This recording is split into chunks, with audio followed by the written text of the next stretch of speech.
Bai mkate. Utatununulia sweet. Sawa.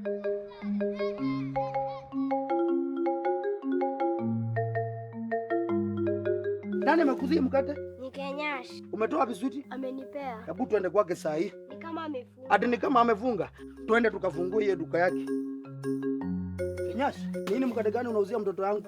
Demo chiti yako inakuwa gani? Hapana, unajua na kujanga hapa na nunue selector. Si unajua hivyo? Na unajifanya hapa mpaka unampatia maswiti. Huyu mtoto wako amekuja hapa kwa duka, akaniambia nimpatie mkate ya 48 bob. Tu bob za juu nimpatie sweet. Ningefanya nini? Umenunua sweet hapa? Selector, more slices na bei ni ile ile. Taking pride in constructing tomorrow's skylines.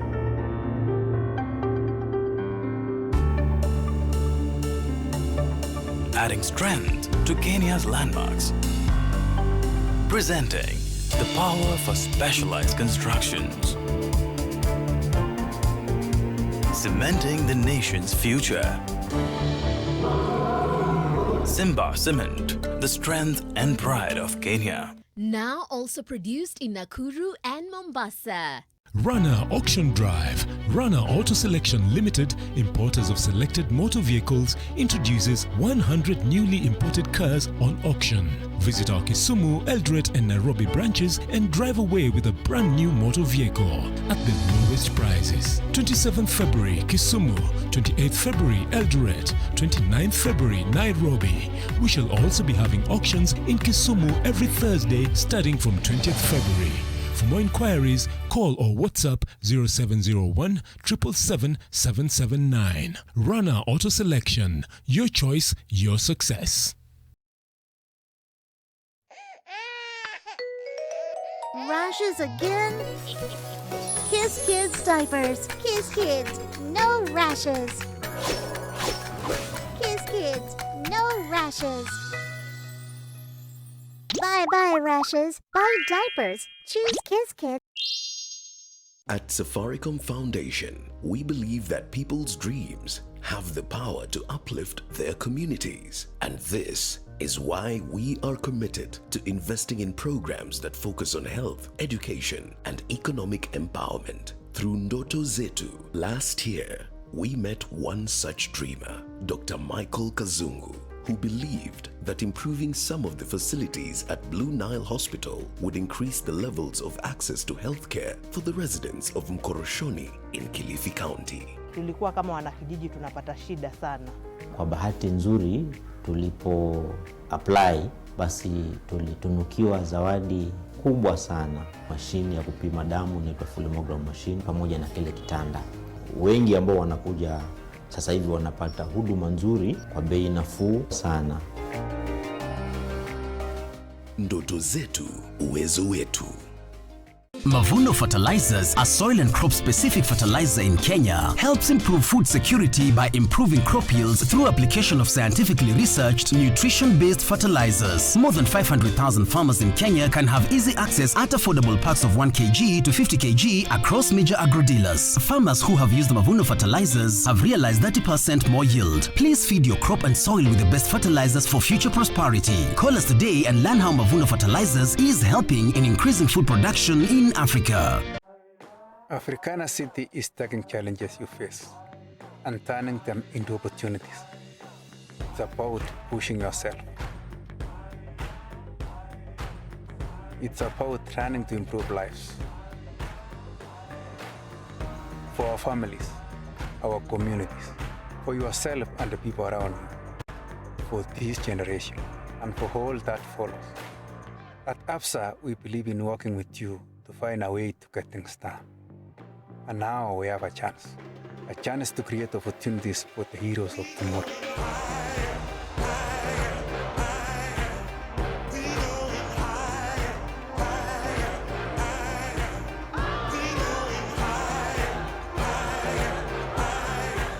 Join us in the Touch of Possibilities Run as we celebrate the bright future of Kenya. We love Africana City. Get an 8-acre prime residential plot in Kisamis along Magadi Road, a few minutes from the vibrant Kiserian town. 150,000 Kenya shillings for cash buyers or 175,000 Kenya shillings for installment buyers. Pay 30% deposit and clear the balance in 4 months. Join us for our site visit on 29 February 2020. SMS plot to 21595 for more information. Soil merchants, buy today, build tomorrow. Do you have a passion for agriculture and animal health training? Eldoret Technical Training Institute School of Agriculture, in partnership with Nation Media Group Seeds of Gold, invites you for a farm clinic on 29 February 2020 at TAG Center, Eldoret. We offer practical training at higher diploma and certificate level in the following agricultural courses: animal health and production, general agriculture and extension education, agricultural engineering and economics, sustainable agriculture, modern methods of agribusiness, entrepreneurial agriculture. Visit us at the ETTI stand and learn more about our training farm. Enrollment for May and September intake is ongoing. Apply now. Eldoret Technical Training Institute. Growing reputation. I learned the best way to succeed is by first defining your path. Just like climbing a tree, you focus on one branch at a time. Hold it, test its strength, climb it, and then focus on the next branch. There is a greater person inside you that the world can only discover if you discover it fast. My dream is to make Kenya an Isuzu nation.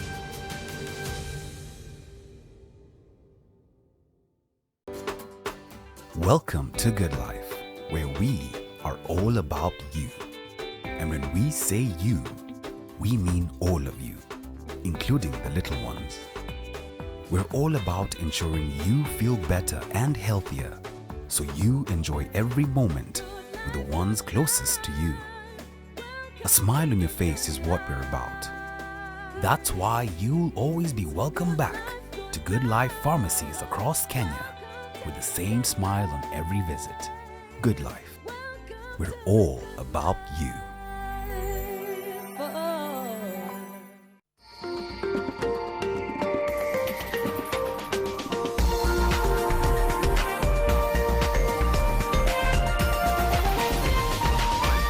This is NTV.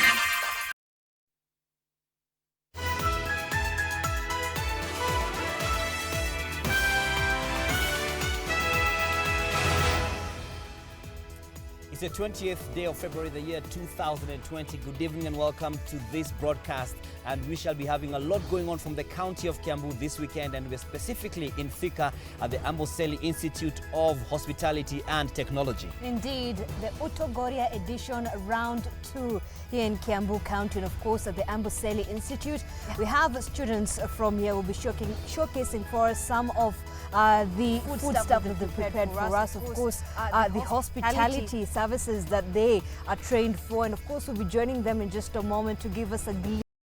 Tonight, President Kenyatta swings into action amid public outcry of a deadly coronavirus. Rush to have Mbagathi Hospital ready as an isolation and treatment center. Dealing and confronting with emerging challenges such as the coronavirus. You adjust your interventions, you scale them up depending on how the epidemic is evolving. Airport man who acted in best interest of the public pays a prize. I believe the 40 plus million lives in Kenya were more important than I or my colleagues. Also tonight, a terror threat on Nairobi and a nation on high alert. Government insists everything is under control. We are highly prepared, highly trained. We work as a multi-agency in all levels, starting from management of our borders, whether it is KRA, whether it is police, whether it is immigration. A look at the weak points that could be exploited by criminal elements. We later came to learn that our houses had been given to other individuals, so they basically substituted our names with other individuals. Plus, victory at last for residents of Woodley Estate, a warning shot to land grabbers and unscrupulous dealers in the country. The Ethics and Anti-Corruption Commission has actually started the process of the actual, recovery of those suits for the residents of Nairobi. And on Bullseye, battle of the haves and have-nots. Nobody can stop reggae. The BBI dance of discord. If that is the reggae they are talking about, my friends, reggae will stop. And the big jump over the bridge for cleansing. Asanteni sana, wananchi power! Nikisema BBI mnasema baba, tuonje hiyo kidogo.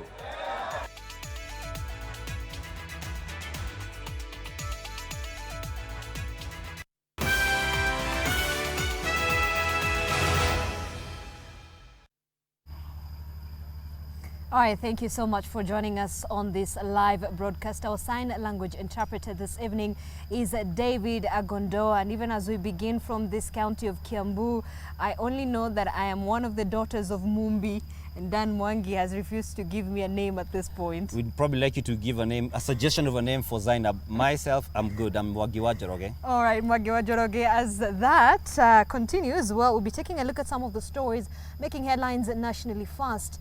Now, the government today announced new measures to coordinate the country's preparedness in tackling the coronavirus.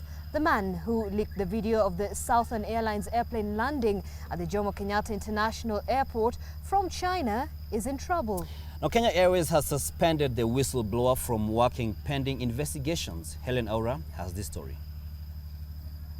This letter that has been doing rounds on social media is a result of the actions of one Kenyan who decided to highlight the loopholes in the government's plan to prevent coronavirus from entering the country.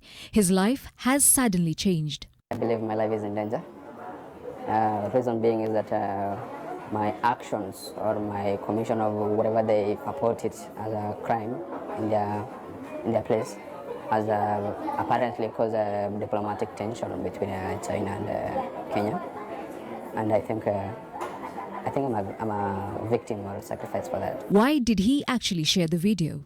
In my case, I believe the 40+ million lives in Kenya were more important than I or my colleagues. I think the intention was just, to send out a warning like.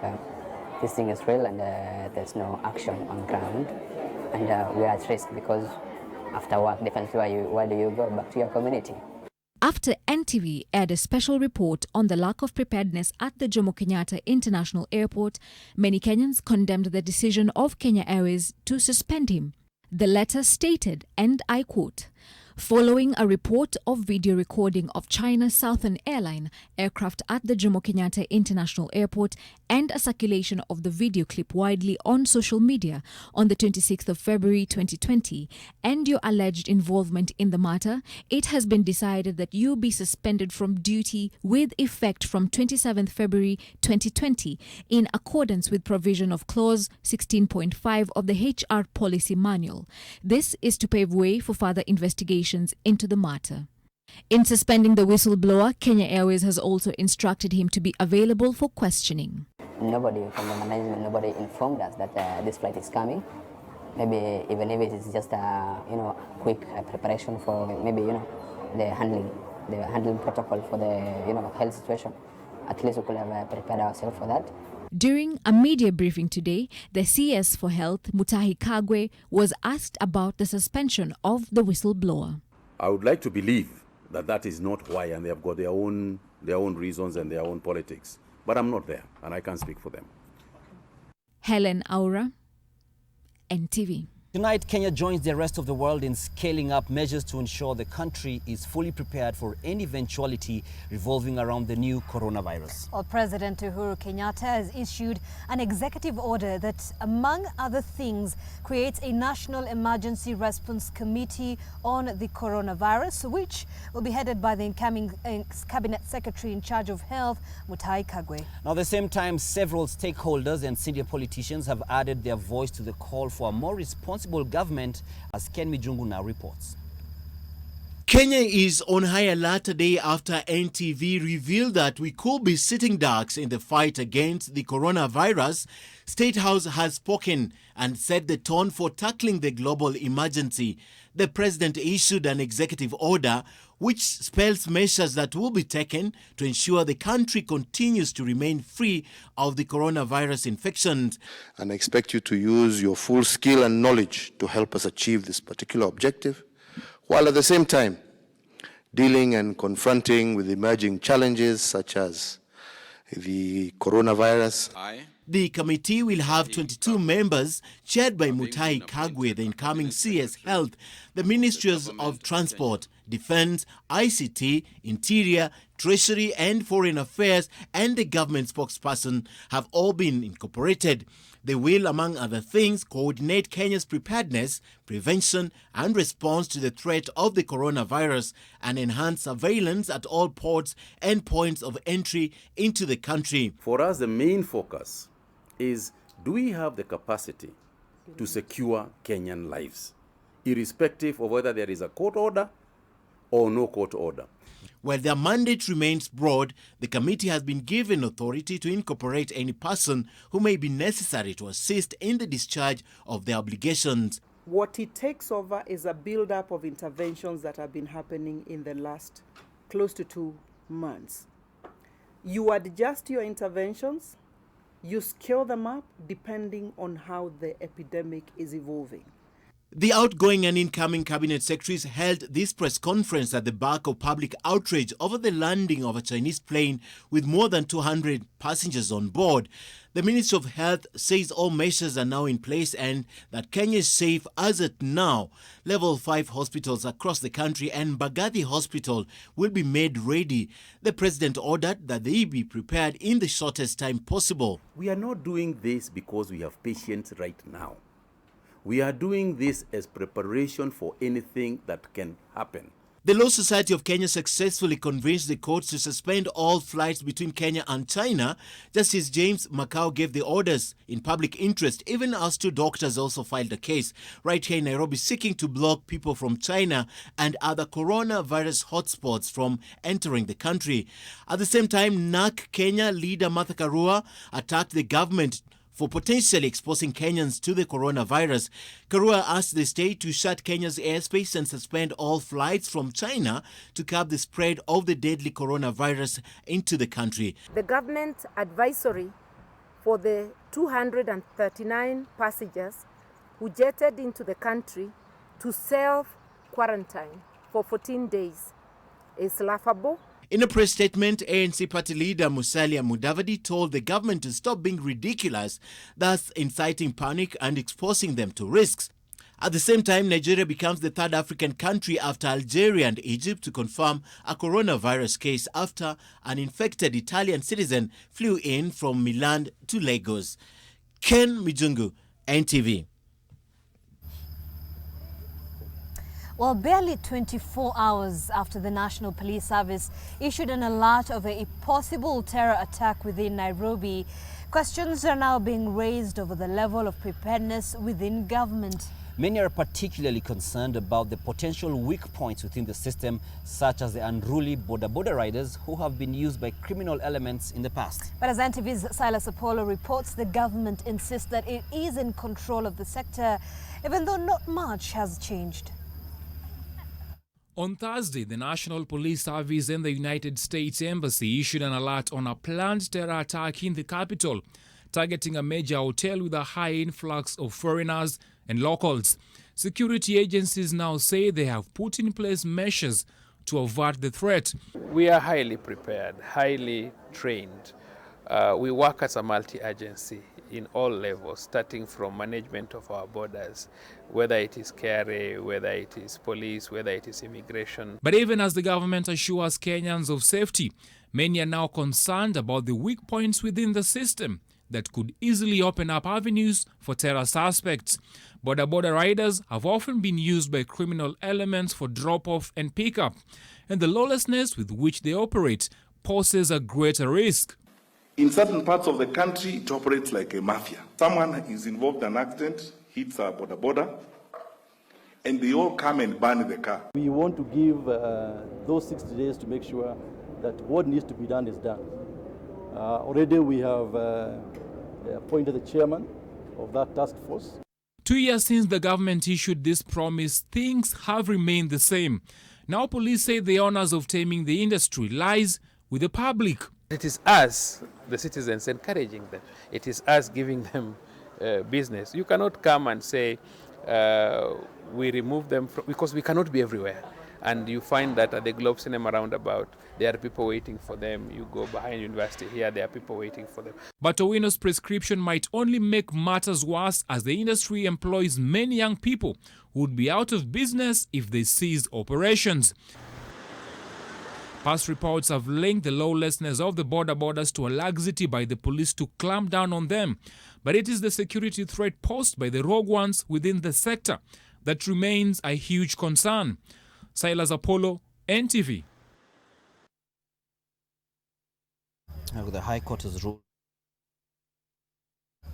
After a 13-year struggle, the High Court has ruled that Woodley Estate is in Nairobi is public property. Well, tenants of the estate have been battling new owners who were illegally allocated land by the Nairobi City Council in 1994. The Ethics and Anti-Corruption Commission has been following the case in court from the year 2016, when the Environment and Lands Court was formed. Well, Mel Miendo visited Woodley Estate to speak to the residents. Take a look.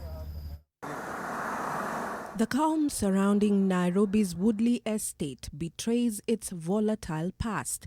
They say walls have ears, and these decades-old walls have a story to tell. We are young. Oh dear, okay, no. Sam Gashogo has lived here since 1965. He vividly remembers when things changed and threatened their homes. In 1994, we learned that some people had bought the houses that we are living in.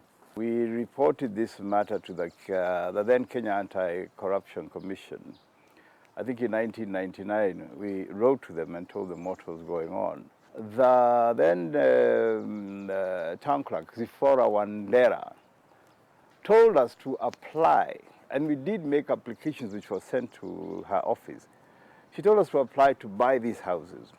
We later came to learn that our houses had been given to other individuals. Tenants in Woodley Estate say they received no assistance from City Hall at the time. New owners demanded rent payment, yet the tenants were paying rent to the City Council. They continued collecting rent. Sometimes we'd go there with our rent, they would tell us, why are you paying rent? Go and buy a cow instead, your house has been sold. In 2006, the then Kenya Anti-Corruption Commission launched investigations into the allocation of land in Woodley Estate. A year later, they filed a suit in court for recovery of the land. It has taken 13 years. Cases delay for various reasons. We wouldn't want to blame anybody for the delay in the matter. All that we want to say is victory at last. It's a good thing that has happened, and we expect more cases to follow. EACC recovered 102 title deeds from the estate. The allocation of land has been declared illegal. All the leases that had been issued are now null and void. I want to give credit to the late Minister for Local Government, the Honorable William Ole Ntimama, who was very instrumental in, in the public getting back this property. He was a witness. A lot of people who claimed to have bought these houses didn't even know where these houses were.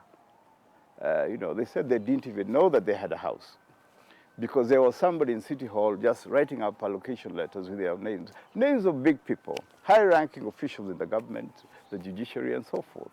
EACC now intends to conclude the matter as Woodley Estate residents plan to revisit how they can finally buy the houses. Woodley Estate dates its history back to 1948. 188 bungalows, 86 flats sitting on 100 acres is now public property. Given that Nairobi County is now under the national government, residents here are hoping that that will bring more good news for them. Mel Miendo, NTV in Woodley Estate, Nairobi.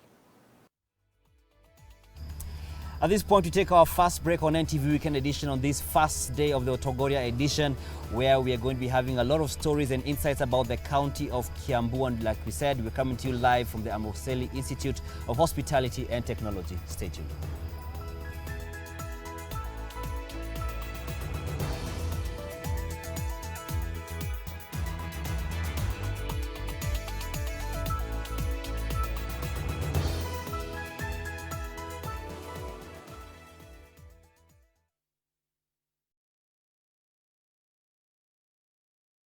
Welcome home to Amani Ridge, the place of peace.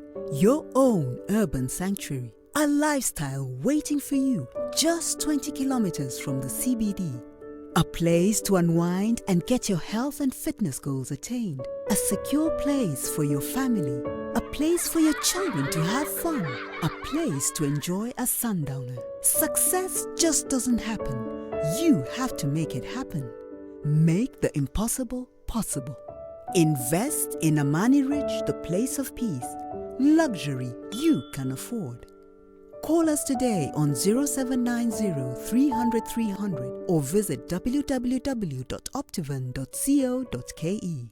Nairobi Center for International Arbitration (NCIA) resolves disputes of contractual transactions between individuals, SMEs, and corporates where the contract has an ADR clause as an alternative to going to court. This offers a less conflictual pathway to all parties involved. NCIA has grown Kenya into a safe and friendly seat of arbitration for both domestic and international cases. NCIA is proud to invite investors, ADR stakeholders, and the public to an ADR conference in Mombasa from 4th to 6th March 2020 with the theme Business Unusual Tracking ADR in Africa. For more information, visit www.ncia.or.ke.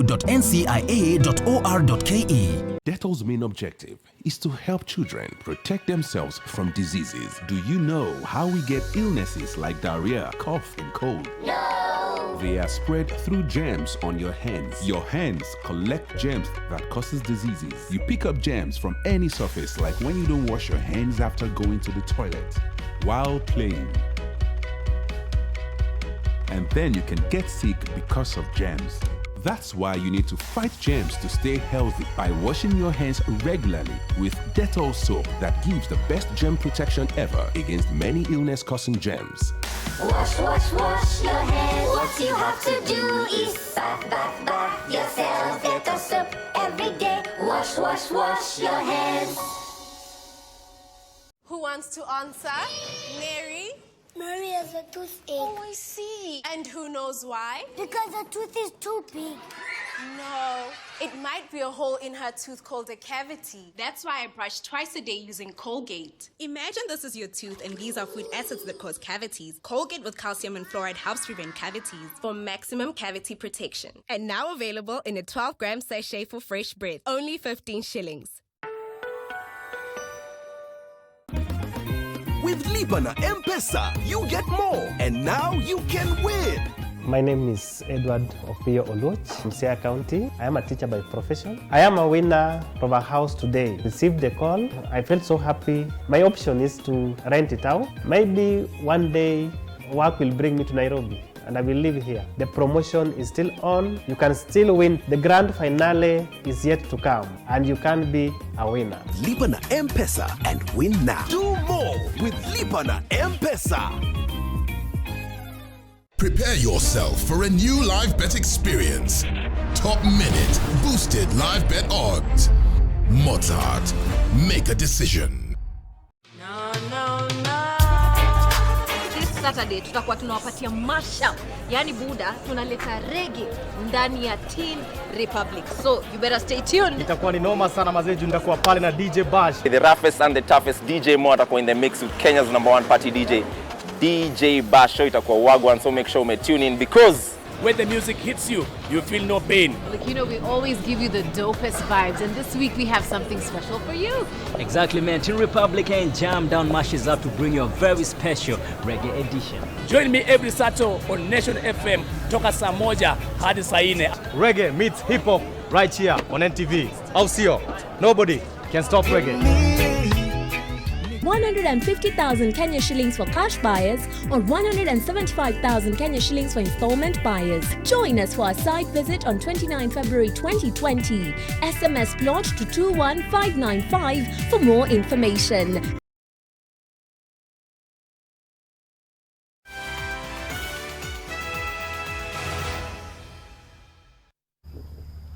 All right, thank you so much for staying with us. Utongoria edition continues here on NTV Weekend Edition, coming to you live from the Amboseli Institute of Hospitality and Technology.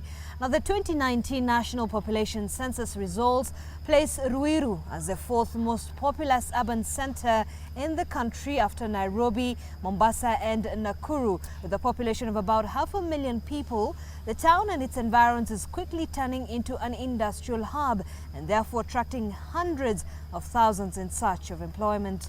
Leila Mohammed puts the surge into perspective and looks at how to ensure service delivery grows along with the population. The green lush of coffee plantations are still visible in parts of Ruiru in Kiambu County. But even as farmers try to keep this practice alive, things are changing ever fast. Ruiru is turning into an industrial town, and everywhere you go, Anthony Kamau is a retired teacher who has lived here for decades. He says things have changed over the years, attracting a big population. Sema kweli, Ruiru ilikuwa nyuma sana wakati huo. Yenyewe ilikuwa ni street moja tu, hata ilikuwa inajulikana kama ni taoni ya street moja. Lakini mwisho mambo yakaanza kuendelea, tukawa na barabara nyingi na pia majumba ikajengwa kwa wingi.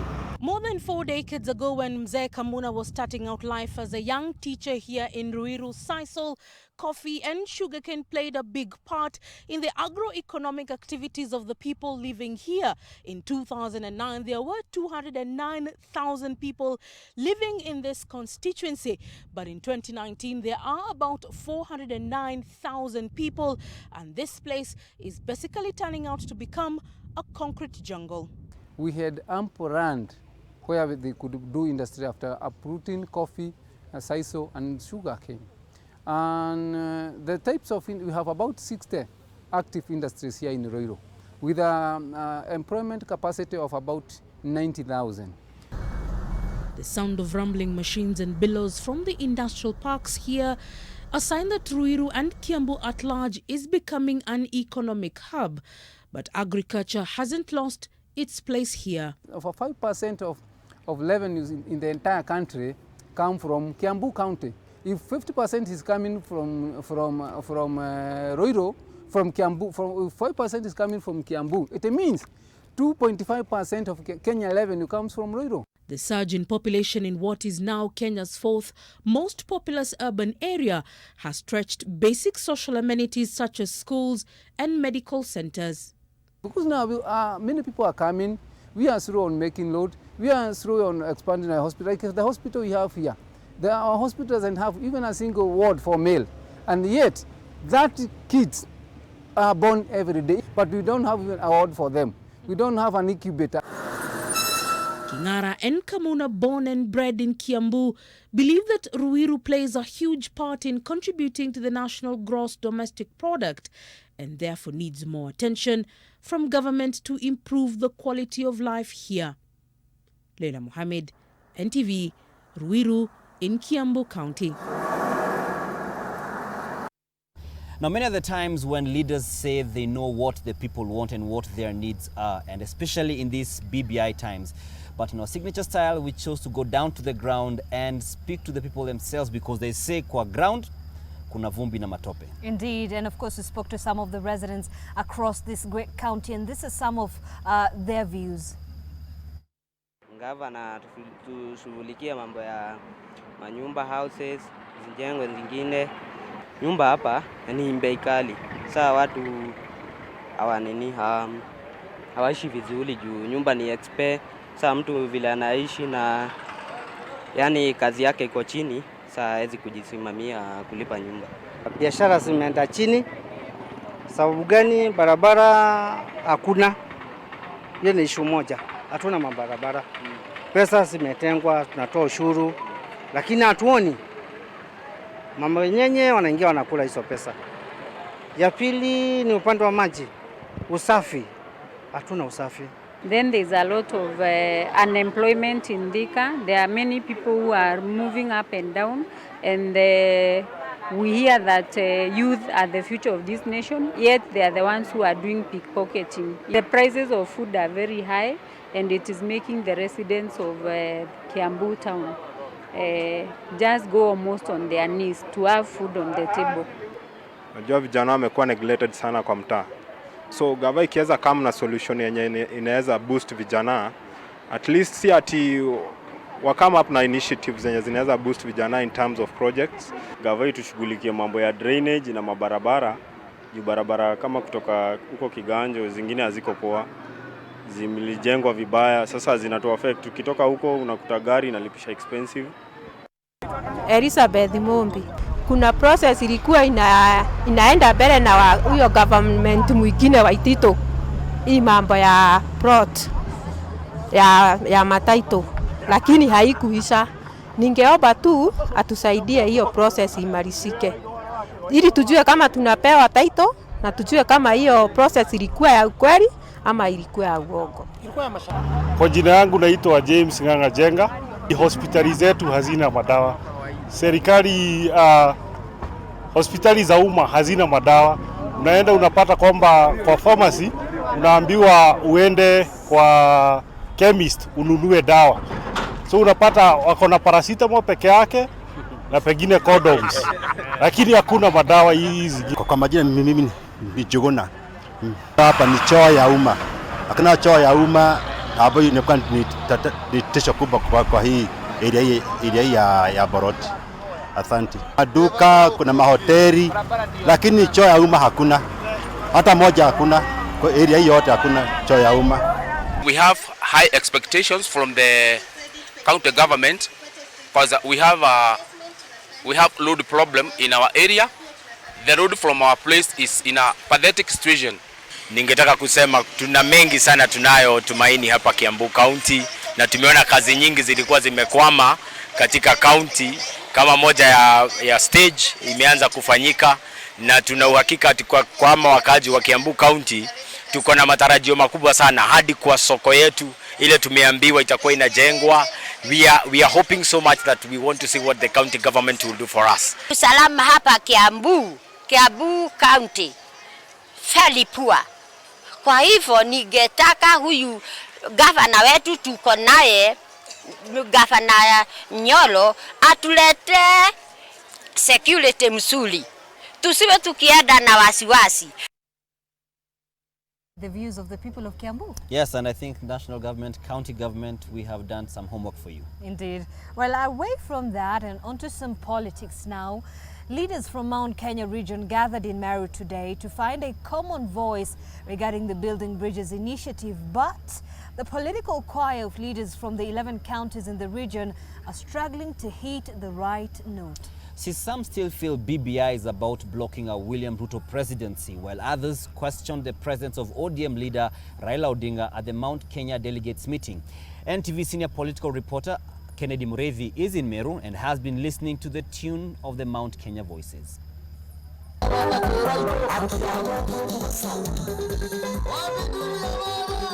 The Raila Odinga factor in Mount Kenya and his leading of the Building Bridges initiative meetings countrywide was a major concern for delegates meeting at the Kenya Methodist University.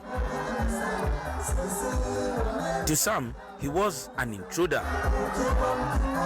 But his rapturous reception after waiting for almost an hour for the ground to be prepared gave different signals.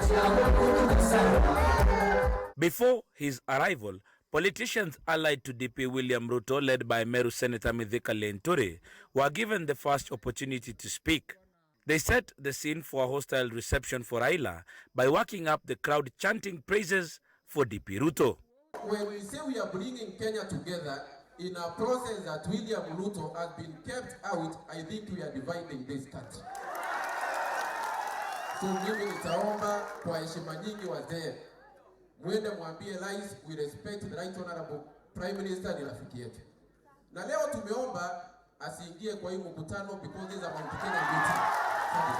Wakati wakamokonja upasi ulete wageni. Siku ya geni ni kesho. Where we expect everybody ule anataka kukuja. BBI ikiingia tuifikishe, tuseme sasa, because we said hakuna mambo ya uchaguzi, but this is what the major problem is. Ni kama wewe ukishindwa kura utakubali matokeo ya kushindwa kura. Hiyo ndio kitu wanaulisia ile mingi. Niko na sara mwingine ya deputy yake William Samoei Ruto. Sio ndio yule deputy tulichagua? Tuko na mwingine. But as they charged the ground and set the mood for a hostile reception, leaders in support of the handshake and in favor of Raila's presence took time to change the tide and prepare a soft landing for the former prime minister. Wakati politician wengine wanasimama hapa, wanaanza kusema, 2022 tunajua pahali tunaenda. Unajua ukiwa nani? Mungu mwenyewe ndiye anajua ni wapi tutakuwa bana. Tukiunganisha 2022 na hii kazi tunafanya, kahawa yetu haitapata pesa, majani chai yetu haitapata pesa, maziwa haitapata. In politics, it is very easy to make friends even with the people you don't know. But it's also very easy to make enemies. That is why always the enemies of yesterday are always friends of today. The issue of how the region would gain when President Uhuru Kenyatta leaves power in 2022 was also addressed. Mount Kenya leaders insisted the region, which according to the 2019 census has about 11 million people, should have a bigger say in the country's finance. Lazima tufikirie hizo numbers zetu. Sisi kama watu wa Mount Kenya. What do we want to do with those numbers in both economy and in politics? One man, one shilling, one vote. Hata usipotaka pande zingine za BBI, kama wewe mtu wa Mount Kenya, support BBI kwa sababu ya hiyo sentensi moja. Mtu ya Kiambu, ukigawanya ile pesa ambazo tunapewa kwa national government, tunapewa 9 billion. Ukigawanya kila mtu wa Kiambu ataenda nyumbani na 4,000 mwaka wote. Mahali pengine sitasema wapi, mtu akienda nyumbani ataenda nyumbani na 24,000. Kwingine wataenda nyumbani na 12,000. Raila chose to keep off the politics of the day, only calling on everybody at that particular meeting and who would also attend tomorrow's meeting to speak their mind. Area hii kuna mambo ambayo hatujazoea kama hii jina baba. Sasa nataka tujifunze. Tunataka Wakenya wakohoe. Kila mmoja sumuze, hata akisema maneno ambayo wewe hutaki, sema yako. But even as divisions continue to dog the Mount Kenya political leadership over who should be president in 2022, there has been a clarion call for all of them to come together within the Building Bridges Initiative report, as it is the panacea to their problems immediately Uhuru leaves power. Kennedy Mureithi, NTV in Meru County. Now, NARC Kenya Party leader Martha Karua has accused the ongoing Building Bridges initiative process of excluding people with contrary opinion. Now, Karua says the process has become a platform to spread hate. Well, she expressed concern that 3 months since the BBI report was launched, no copies have been distributed to Kenyans to enable them make an informed decision on the report. Take a look. The town hall meetings that precede BBI public rallies are by invitation only and therefore remain a closed affair. Because we think these rallies are just for a chorus of public endorsement where contrary opinion is unwelcome. If it's a popular initiative, we are all aware that the million signatures required are yet to be collected. They are yet to be verified by IEBC if at all, before the process can be released for debate by the county assemblies. Therefore, talking of a referendum by June is a pipe dream.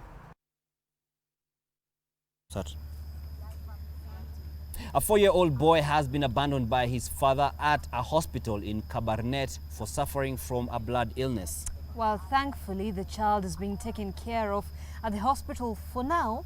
Hospital officials are searching for the father. Gina Kirori has this sad tale. This cup of porridge gives this 4-year-old boy a moment's comfort amid the harrowing experience he has faced at his tender age. On the 23rd of this month, he was admitted at Baringo Referral Hospital in Kabarnet with anemic symptoms by his father. He was then referred to Moi Referral Teaching Hospital in Eldoret for further tests, and then the unimaginable happened. Unajua mimi sikuwa nimejua mtu ametoroka, nilisikia tu juzi alafu ifika jana ati iko msee alikuwa ametoroka amewacha mtoto. Irene was caring for her child in the same ward, and upon hearing the news, took it upon herself to assist the nurses in washing and feeding the baby. While he is in safe hands for now, his condition requires more care. The child is supposed to be referred to MTRH for further investigations like bone marrow aspirate to rule out leukemia. So when the father was told about the referral, he denied, then later he absconded. So for now we have the child who is left alone, so we cannot refer the patient until the parents are there. The air of mystery surrounding the disappearance of the child's father has, however, been lightened. He was complaining that he doesn't understand Swahili. How could he be relating and communicating with the medical officers in Eldoret? Again, the reasons he was giving is that he is not conversant with Eldoret town. So he lacked whom he will accompany him so as to reach MTRH. Again, he looked like he was giving up with the child's medical condition. The hospital is now appealing to well-wishers in Chemalangot area, where the father is believed to be in hiding, to intervene and help the young boy receive the medical care he requires. Gina Kirori, NTV. All right, well, we'll be taking another short break here on NTV Weekend Edition, but still on business. On business, we'll be looking at pharmacies that are being dragged out. Indeed. In the North Rift. We'll be giving you those details after this. Stay with us.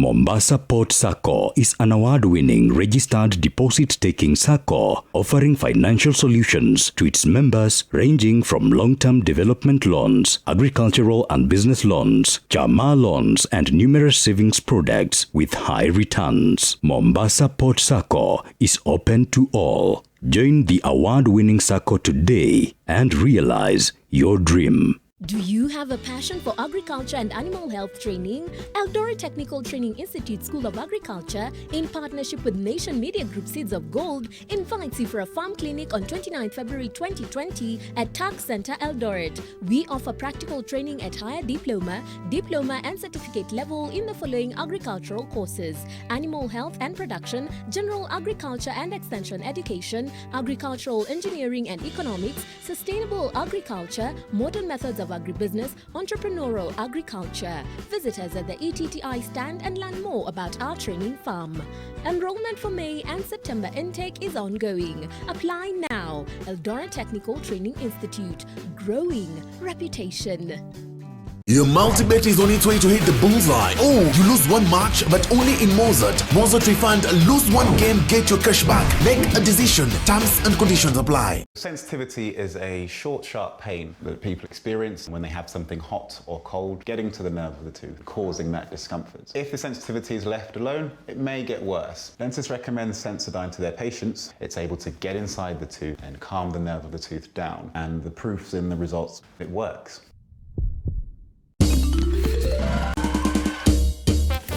Sona moja imetengenezwa kwa njia spesheli ili kupambana na maumivu kwa haraka. Sona moja ina aspirin kama kiungo. Sona moja, kitulizo kamili. Maumivu yakizidi, pata ushauri wa daktari.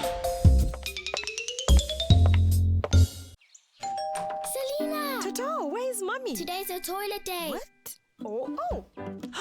Selena! Toilet day? Tomorrow we're hosting a party and it's a matter of my reputation. It's a toilet, not a white shirt. Even if you spend your entire day cleaning with bleach and detergent, it still won't be party ready. Impossible. Challenge. Harpic 10X. Even if you use bleach and detergent 10 times, they won't give you the same sparkling clean toilet that Harpic 10X will give you.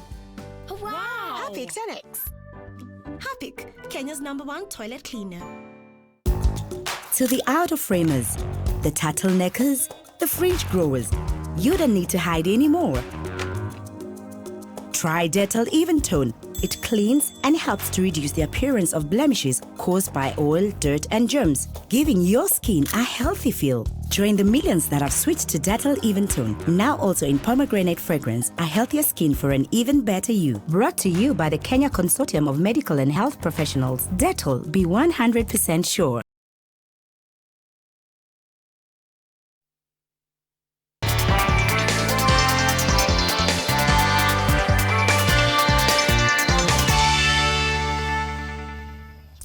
Welcome to NTV Business from this county that is big on business. The Pharmacy and Poisons Board has closed over 150 unregistered pharmaceutical outlets in the North Rift region and brought to book 52 unqualified personnel who are serving in some of them. This follows a week-long operation in the region to weed out the unscrupulous medical service providers. Lois Wangoi reports. In a joint press briefing with the area's county commissioner, the Pharmacy and Poisons Board confirmed the closure of 152 illegal pharmaceutical outlets spread in 6 counties of the western region. Prosecutions on the same have already begun. And we really want to thank the judicial service, the courts. We had a minimum of 100,000 bond and $1 million bond. And we had fines of up to a minimum of 200,000 shillings. This will deter these culprits from actually opening these premises, purporting to be professionals, lying to the mwananchi.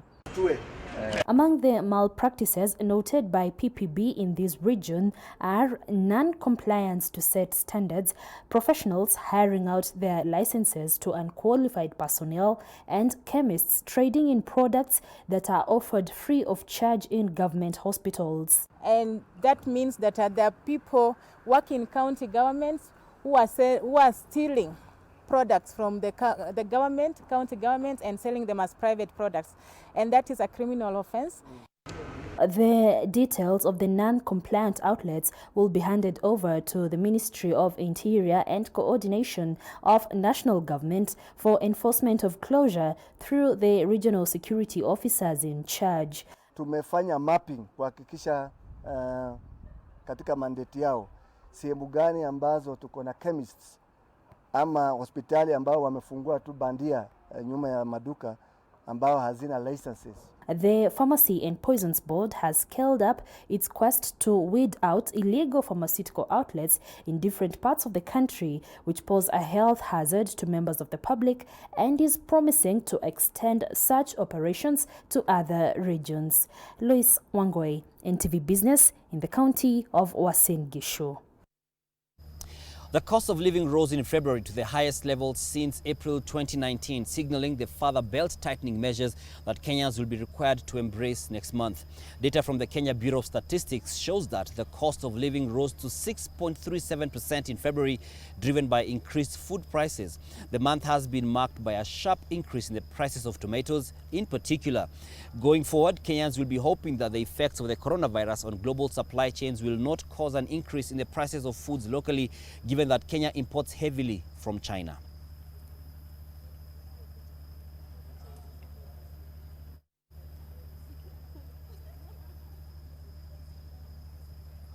The unpredictable policy environment in the country is pushing some manufacturers to seek greener pastures abroad. The Kenya Association of Manufacturers is keen to stem this development, among others, through the Manufacturing Priority Agenda 2020. Alex Mwangi reports. The manufacturing sector's contribution to GDP reduced to 7.7% in 2018 from 8% in 2017, despite the value added in the sector during the same period increasing from 655.3 billion shillings to 689.3 billion shillings.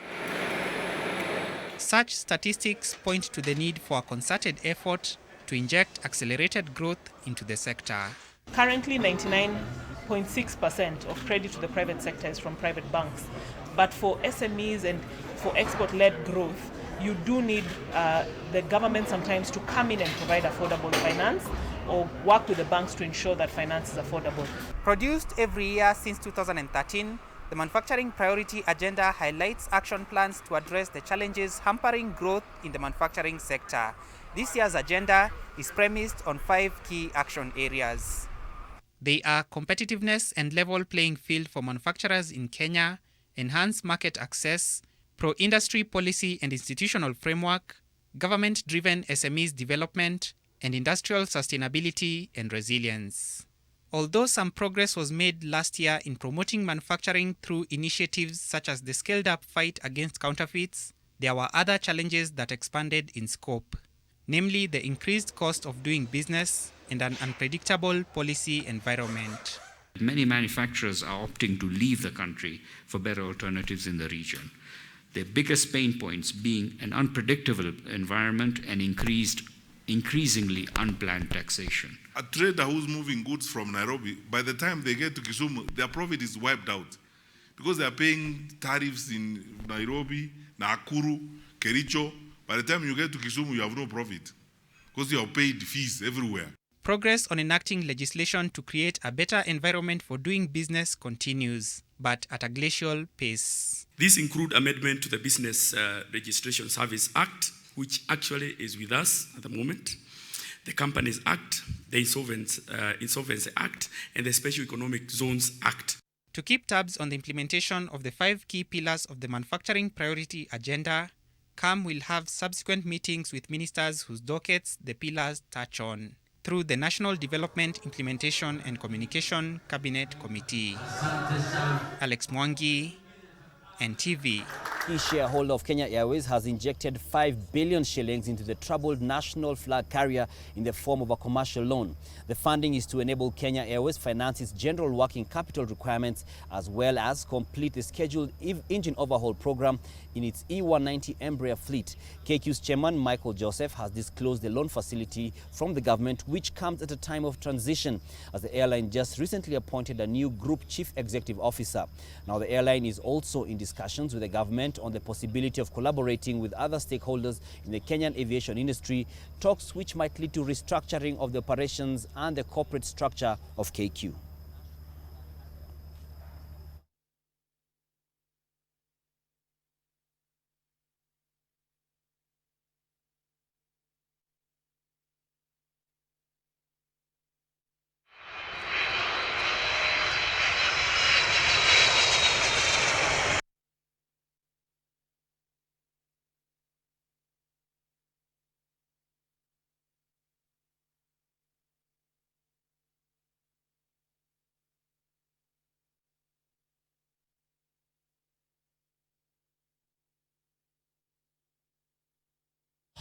Well, it's Friday, and as always, we have Food Friday. And for the very first time, we're doing Food Friday live from the Amboseli Institute of Hospitality and Technology. And as you can see, there's a lot of food around me here, which we shall be looking at later. But for this Food Friday segment, we're going to be looking at this meal that has been prepared by these two gentlemen. They're both students at the university. And what you can see is a piglet. And it seems like it's vegetarian because it's eating an apple, I think. So maybe you can tell us, first and foremost, what is this, and what is it called, and what does it entail?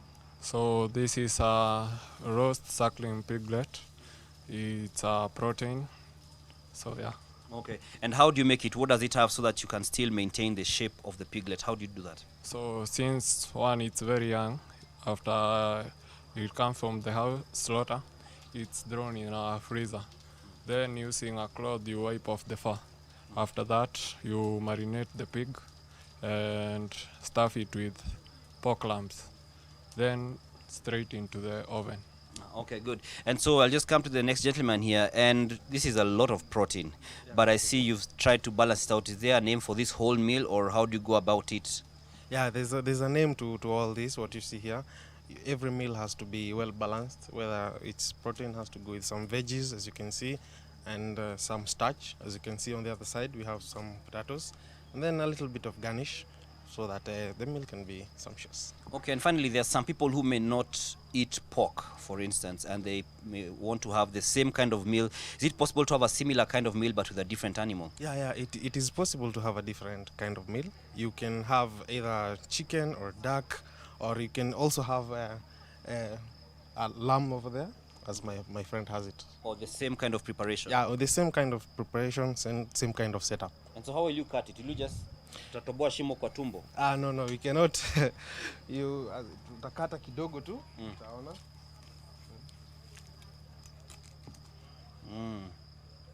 So you stuffed it with pork? Stuffed it with pork chops, and if you can just toa hizi. Are these from a different pig or from the same one? They can be from a different pig, however you like. You can have some of these in there. What did you say it's called again? It's a roasted suckling pig. The roasted suckling pig or piglet.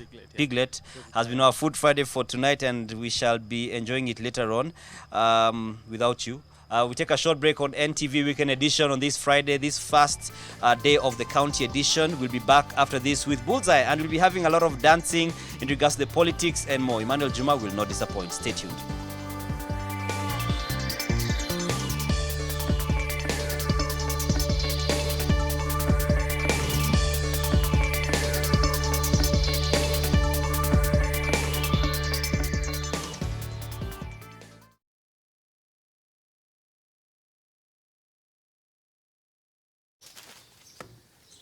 Melissa? Mom, it's Dad's birthday today. I'm giving him a party just like he gives me. Nothing makes a mother more proud than seeing her child growing up. But I know that as she learns to care for others, she'll face even more germs and the risk of illnesses. That's why you need strong Dettol protection. Just 1 cup of Dettol protects your home and family from up to 100 illness-causing germs. Growing up needs Dettol protection. Runner Auction Drive. Runner Auto Selection Limited, importers of selected motor vehicles, introduces 100 newly imported cars on auction. Visit our Kisumu, Eldoret and Nairobi branches and drive away with a brand new motor vehicle at the lowest prices. 27th February, Kisumu. 28th February, Eldoret. 29th February, Nairobi. We shall also be having auctions in Kisumu every Thursday starting from 20th February. For more inquiries, call or WhatsApp 0701 777 779. Runner Auto Selection. Your choice, your success. What do you see on the horizon? They say how you start your decade will determine how the rest of it will be. Imagine a decade full of opportunities, investment being one of them. Do you want a place to feed your mind, body and soul? A place to unwind every day, where you can get your health and fitness goals attained. A secure place for your family. A center for quality academic goals for your kids. Or perhaps a place to connect with your friends. Well, you can get all this and more at Amani Ridge, the place of peace, just 20 kilometers from the CBD. Call us today on 0790 300 300 or visit www.optivan.co.ke.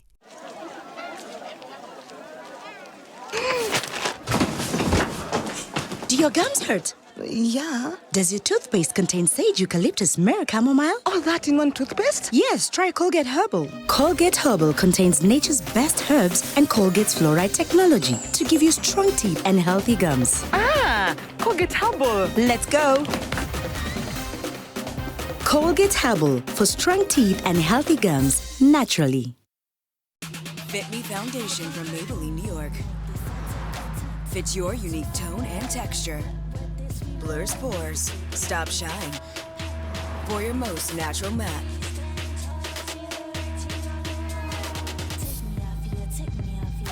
Fit Me Matte and Poreless, only from Maybelline, New York. Your multi-bet is on its way to hit the bullseye. Oh, you lose one match, but only in Mozart. Mozart Refund, lose one game, get your cash back. Make a decision. Terms and conditions apply.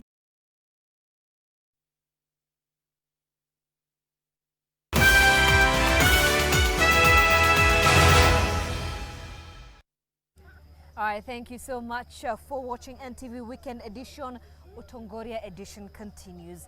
Now, reggae, they say, is music associated with defiance, rebellion, and more often, it unites. But not in Kenya.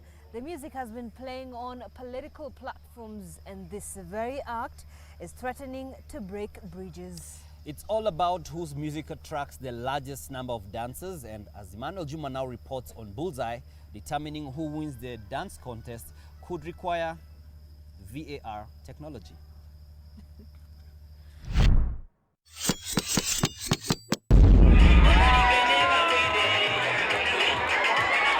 Now, here was a classic case of the haves and have-nots. It was a dancing competition, and it was all for the entertainment of one who calls himself Simba the Lion. My dancers, my people, they can do anything for me, he must have boasted to his guests. The lady put on their best show ever. 1,000 shillings for the winner was at stake.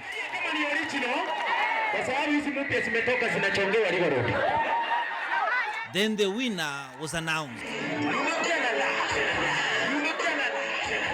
Then it was the men's turn. Boy oh boy, the things politicians can make us do.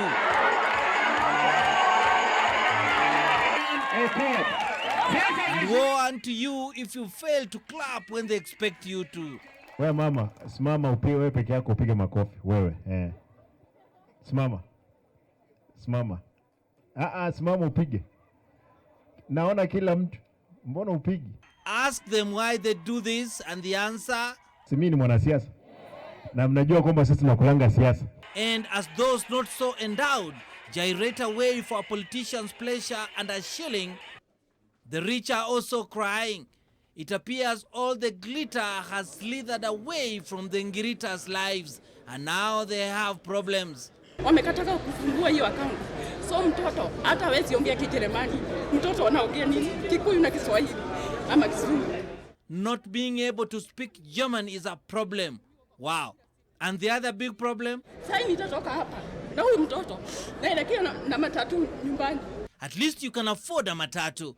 If you think that's a problem, ask them, the Route 11ers. In the meantime, nobody can stop reggae, 'cause the reggae goes on. If that is the reggae they are talking about, my friends, reggae will stop.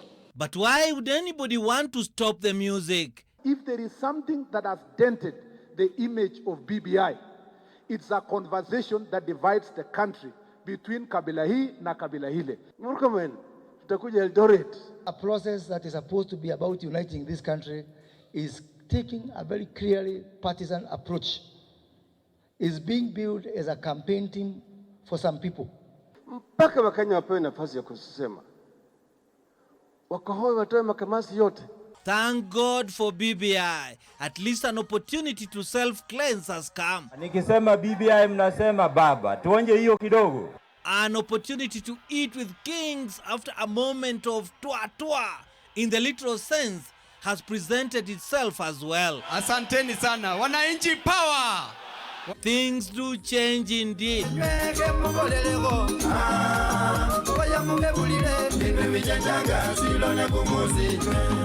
And we can now say, Mama Waiguru ni mweupe kama pamba. In the meantime, mimi naomba president aitisha hiyo list ya NYS. Kwa sababu hiyo list ilikuwa na watu wengi sana, lakini Giritas wanatolewa ka sacrifice. The rich are still crying. Back to the dancing moms. She may have agreed to the verdict on who won, but not him. Yes, VAR was brought in. The verdict remained the same. It was a goal for the have-not. Emmanuel Juma, Bullseye, NTV.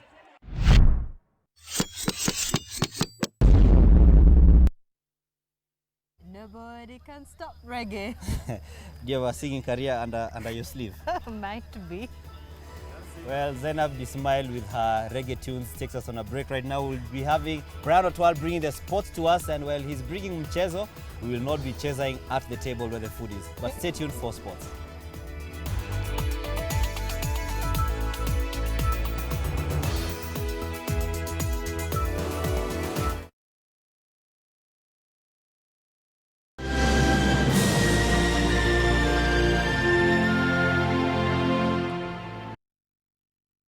Eldora Technical Training Institute (ETTI) prides itself as a student-centered institution committed to nurturing and growing careers. Enrollment for May and September intakes is ongoing. Apply now. Eldora Technical Training Institute. Growing reputation. Breastfeeding tips for new mothers. Anticipate your baby's desires. You can anticipate their needs by watching for a few telltale signs. Get comfortable while nursing. The constant squirming and moving on your part can disrupt your baby's breastfeeding. Kiss Kids diapers. Kiss Kids, no rashes. Kiss Kids, no rashes. Bye-bye rashes. Buy diapers. Choose Kiss Kids. Prepare yourself for a new live bet experience. Top minute, boosted live bet odds. Mozart, make a decision.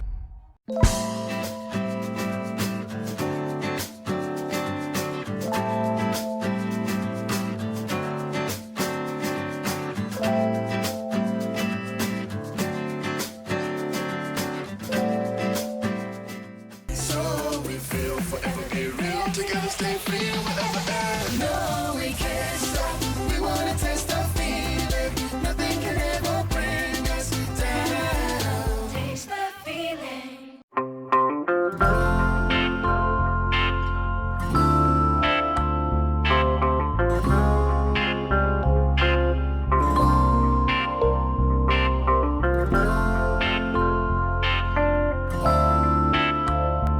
Molfix breathable surface developed with Airsoft technology is very soft and provides the best Molfix skincare. I've found the best diaper for my baby's sensitive skin. All babies deserve a high-quality diaper.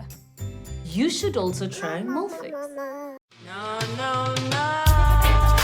This Saturday tutakuwa tunawapatia mashup.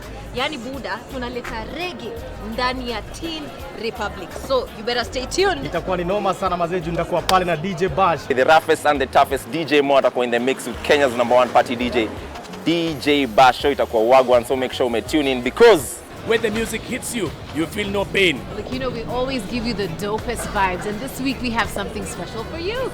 Exactly, man. Teen Republic and Jam Down mashes up to bring you a very special reggae edition. Join me every Saturday on Nation FM, toka saa moja hadi saa 4. Reggae meets hip hop right here on NTV. Au sio? Nobody can stop reggae. 150,000 Kenya shillings for cash buyers or 175,000 Kenya shillings for installment buyers. Join us for our site visit on 29 February 2020. SMS plot to 21595 for more information.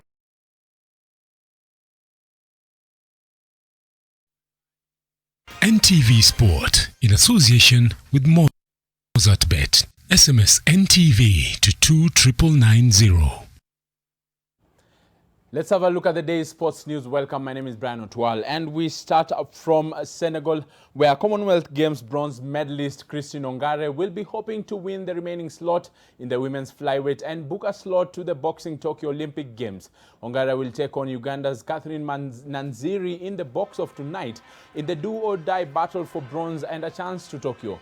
Box office, a qualification playoff decided between the two losing semi-finalists, and Ongare had lost to Rabab Shedar from Morocco in their semi-final clash. Already qualified hit squad captain Nico Koth will take on Zambian Evaristo Mulenga in the final on Saturday for a chance to win gold or silver. Okoth edged out Ugandan Isaac Musembe in the featherweight semi-final bout.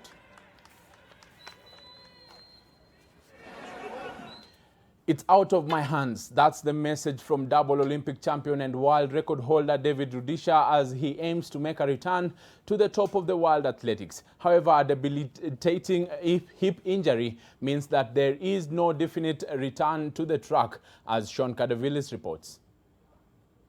Two-time Olympic 800 meters champion David Rudisha believes he'll only return to competition when he feels he's fully fit and recovered from a long-term hip injury.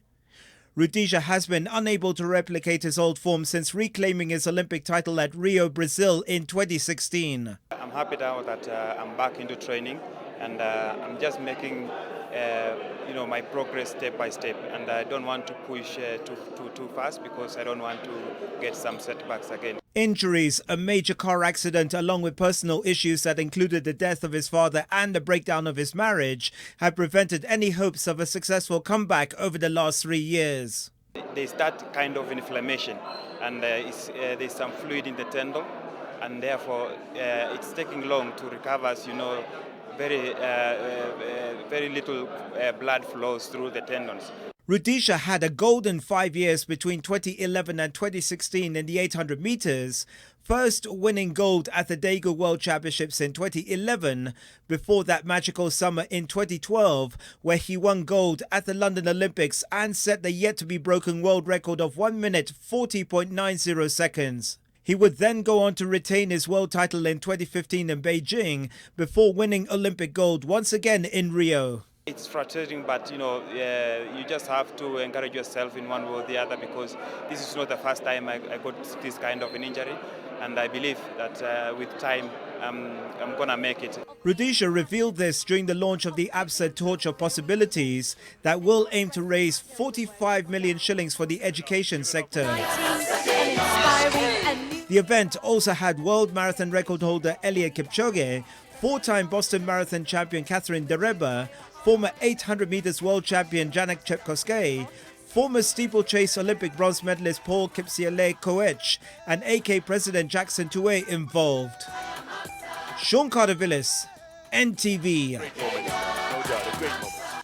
Local and international coaches have until tomorrow to register with Athletics Kenya. This in a bid to improve the fight against doping so as to have coaches accountable for their respective athletes caught violating anti-doping rules. Nafikiri ni mzuri waendelee namna tumesema, because bila hiyo nafikiri wataona kitu gani tutafanya, lakini hatutaki kufika huko. Tunataka wafanye ile ambayo tumesema, ndio tufanye kazi pamoja, tusikizane pamoja na tuendelee mbele tukiwa pamoja. Hatutaki maneno ya kuja kusukumana au kupigana, ni vitu kama hiyo. So nataka tu kuwauliza waje wafanye namna tumesema. I think that's something we have talked about all the time, that the whole entourage, right, is subject, to our monitoring, and so they must be registered. They must be registered. If you're not registered, then we don't know you. You don't exist, actually, in terms of coaching and management of our teams. These are our young men and women. As I said, they're our future. We want to protect them, and so we're not going to allow anybody to coach them. We want to make sure that those that coach them, are also the best in the world. Okay, but they also are disciplined, have integrity, and will keep our young men and women clean. Harambee Starlets beat Chapadimba and Safaricom Nairobi regional winners Beijing Raiders 6-0 in a friendly match as they prepare for the Turkish Women Cup set for next month at Camp Toyo grounds. Starlets goals came from Gentrix Shikangwa, who bagged in a brace, Mwanalima Adam, Stella Anyango, Miriam Lutomia, and Diana Hashina. The team will next take part in a mini tournament in Ongata Rongai. Head coach David Ouma is expected to name a list of 21 players out of the 25 in camp for the European tourney that will start in 2nd March through to 11th of March. So this Turkish Women Cup gives me the opportunity to see the competitiveness of these players that were brought in, and to see how it's possible, for example, ahead of the Tanzania camp, because in the qualifiers you don't have a chance. Kila player amejiandaa kwa game yenye iko mbele yetu, so naweza sema kila mtu ako tayari na game. On this day, 1996, Kenya stunned West Indies in the Cricket World Cup, bowling the two-time world champions out 493. The West Indies' strong bowling attack had laid the foundation for what looked like an easy victory, but Kenya's never-say-die attitude saw them beat their group stage opponents by a whopping margin of 73 runs. It was Kenya's debut on the world stage in what made pundits term it as the upsets of upsets.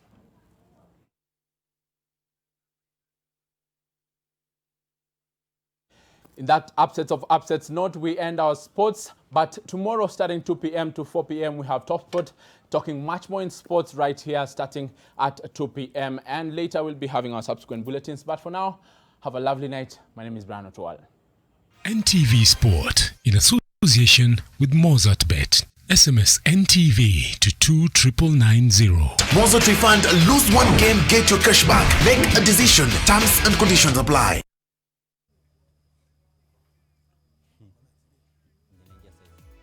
Thank you so much, Brian Otwal, for that from the Nation Center in Nairobi. And I think I'm in my favorite place right now.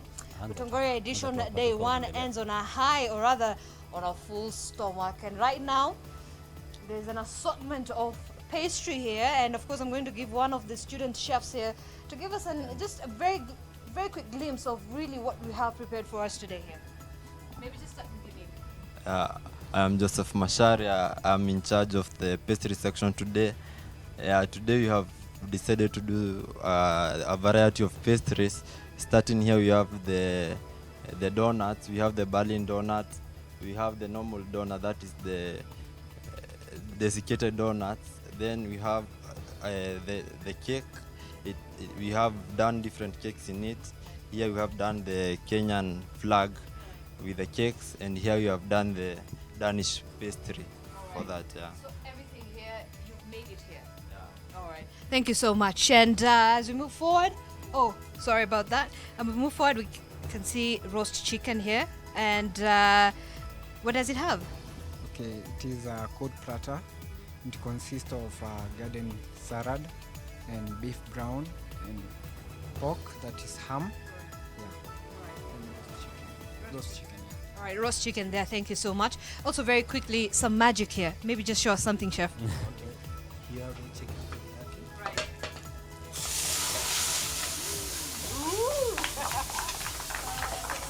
Beautiful. I mean, look at that. Now that's what you call a flambe. I'm going to join my colleague Dan Mwangi here. Thank you so much. Part of the hospitality services here. And Dan, I can see you're prepared. I'm really waiting for this. To have a meal. I've been seeing it the whole bulletin, but I've not gotten to taste it. And we could say that meal is lit, what you've just come from. Right. It was on fire. And you know, like we said, hospitality is just beyond the food. And behind there, they even have, you know, you could see a bed over there just to show the kind of services that they also provide, rather the training that they give to the students here. And so that's it for NTV Weekend Edition on this Friday. Otogori Edition is only just beginning. We'll be having 2 more days of this. And it's a lot to see in the county of Kiambu and in this specific place, Amboseli Institute of Hospitality and Technology. Let us enjoy the hospitality as the technology goes off air for us. All right, thank you so much. My name is Zainab Ismail. Have yourself a fantastic night. And I'm Dan Mongi. Good night.